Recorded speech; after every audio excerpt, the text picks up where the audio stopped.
The images in the following program are highly sensitive and may be as disturbing to viewers as they were to us. However, we have to show the truth about animal cruelty.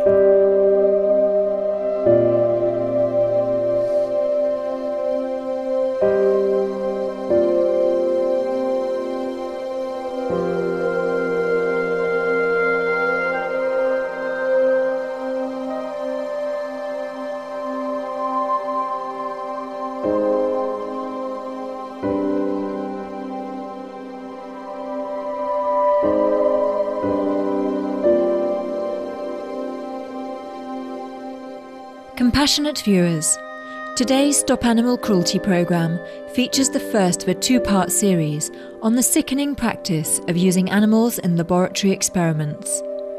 Sadly, testing on animals occurs in the cosmetics, defence, pharmaceutical and a number of other industries. It is estimated that globally 100 million animals die needlessly each year in experiments.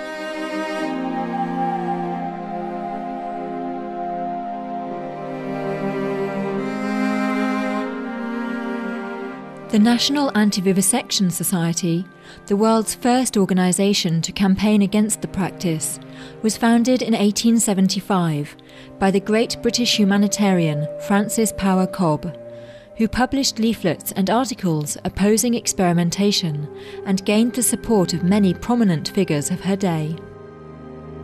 The current chief executive of the organisation, Ms. Jan Creamer, recently spoke with Supreme Master Television about the ghastly nature of animal testing and why animal-free research is superior in all respects.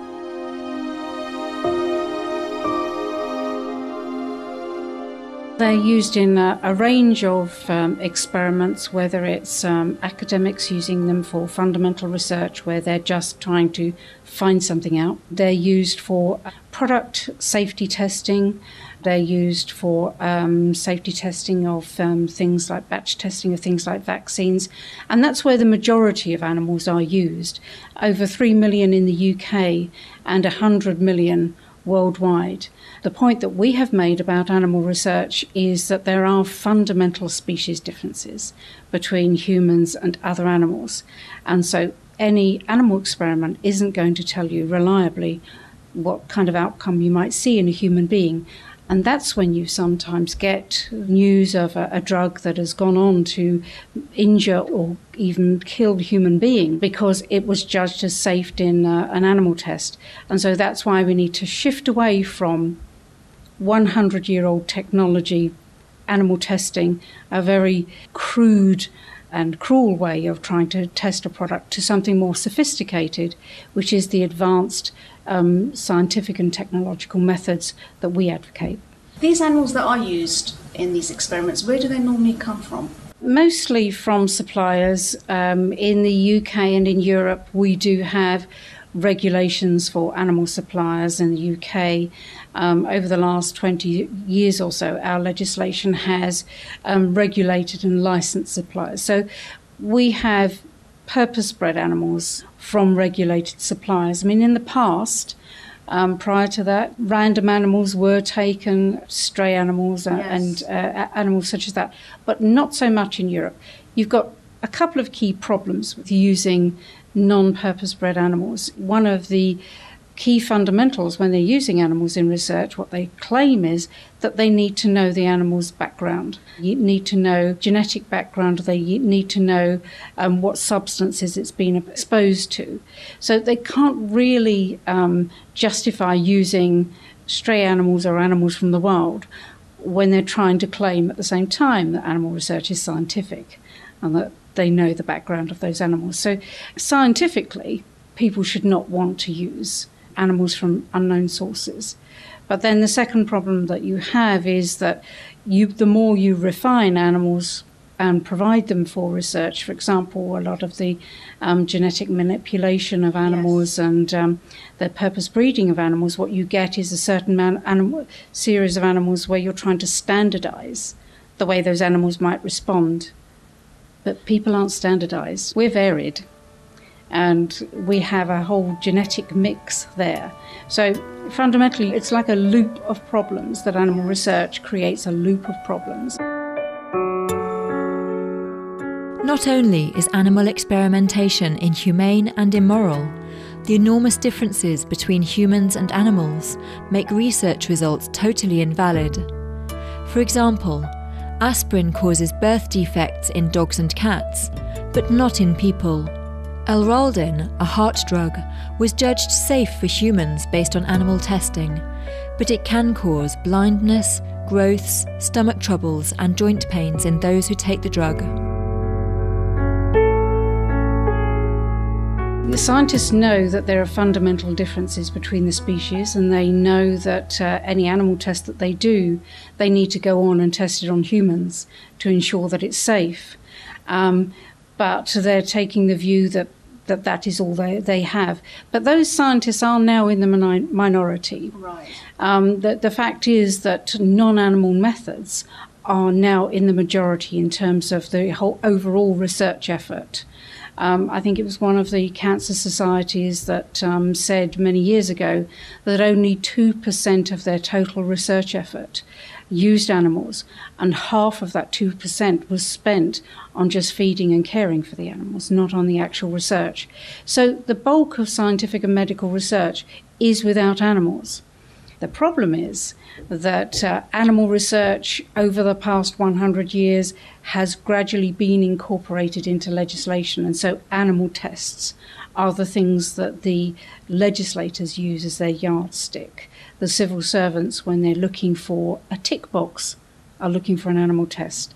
That's what has to change. And does your organisation itself also provide scientific evidence to the scientists and to the government? We do. One of the key things that the National Anti-Vivisection Society has done over the last 20 years or so is to invest in non-animal scientific and medical research, and also in producing scientific briefings for governments and legislators on ways to replace the use of animals, and also to show and explain. We have our own scientists who can explain how non-animal methods, the tissues and cell cultures, the computer technology using computer modelling, analytical techniques, things like new technologies like toxicogenomics, accelerator mass spectrometry, where you give volunteers tiny, tiny doses of a product, so minute they can't hurt them, and then you analyse the effects that's had on them. And then you get actually proper results, because you get results in human beings rather than in animals. So all of these new scientific techniques that we've been promoting and funding are what we're putting forward to governments now as a way to replace animal tests. Fact is, animal research is unreliable. There are fundamental differences between animals and humans. It's something that we do because we've been doing it for 100 years. It's time to change. When we return, we'll hear more from Ms. Creamer about the ruthless, heinous practice of animal experimentation. Please stay tuned to Supreme Master Television.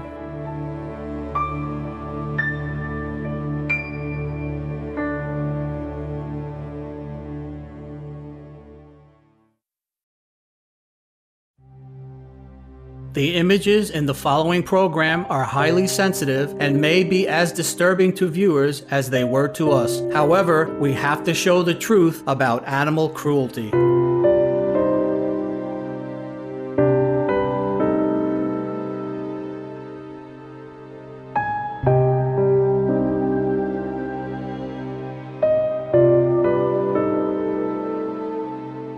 You're watching Stop Animal Cruelty on Supreme Master Television, featuring an interview with Jan Creamer, Chief Executive of the UK-based National Anti-Vivisection Society, about animal testing. We asked Ms. Creamer what happens to an animal at the end of an experiment. Do they then gain their freedom? All animals used in research must either be killed at the end of the experiment, or if they're used as controls, they can be used again in a different type of experiment. And certainly this was one of the key issues for debate when the new legislation that we're going to have was being debated in the European Parliament was how do we prevent animals being used and reused. And one of the things that we've had in the UK legislation is a bar on reuse of animals. So this is something that in the next 2 years is going to be hotly debated in the UK Parliament. And as we start to bring in this new legislation from Europe, is what limits do we have on reuse of animals?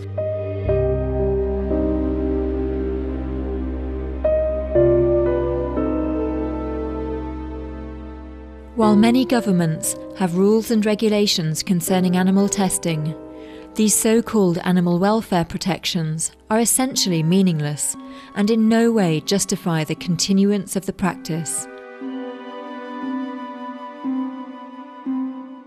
So although that we have regulations of the way the animals should be kept and the way they should be treated and their feeding and watering and so forth and the environment that they're in, the fact is they are just a means to an end.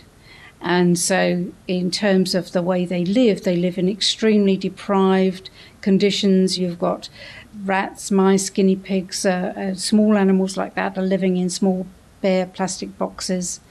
The other animals like primates you've got living in bear cages. For all of the government's regulations saying that the animals are entitled to environmental enrichment and things to give them interest while they are in their cages, there is also the caveat that they can have this environmental enrichment unless there's potential for it to affect the outcome of the experiment. So there's always potential for that, right. So they don't get the environmental enrichment. So again, something is given but then taken away, I think.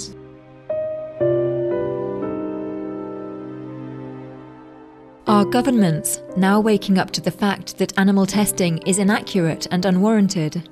Ms. Creamer provides her perspective. They are seeing the non-animal research methods are the way forward.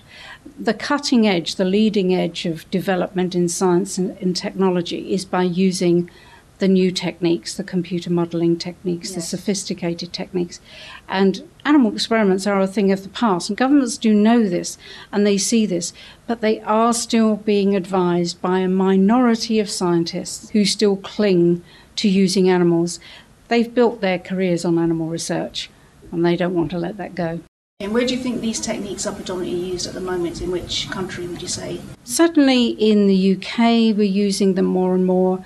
In some countries in Europe, the non-animal research techniques are being quite well used. The biggest problem is that many countries in Europe, their science and technology and their animal research base is way, way behind countries such as the United Kingdom. And so you have this imbalance in Europe where you have a few countries who are very sophisticated in their approach to replacement of animal use. Yes. And you have some countries who barely know what replacement techniques are. Right. And so we're trying to bring those countries up to speed. But certainly in terms of advancing their science base and their technology, the answer, the solution for them is to use advanced techniques rather than animals, because that just takes them into a backward technology. Jan Creamer, we applaud your work that champions the rights of animals and has saved many of them from being used in testing. Through the work of the National Anti-Vivisection Society and other like-minded groups throughout the world, may the crude, callous practice of animal experimentation soon completely end. Each of us can help protect the lives of our animal friends every day by purchasing only those products which have not been tested on animals and by embracing the organic vegan diet.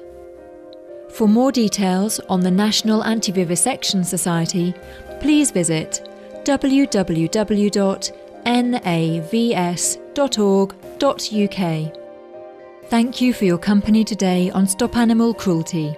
Please join us again next week for part 2 of our programme, with more from our interview with Jan Creamer on animal experimentation.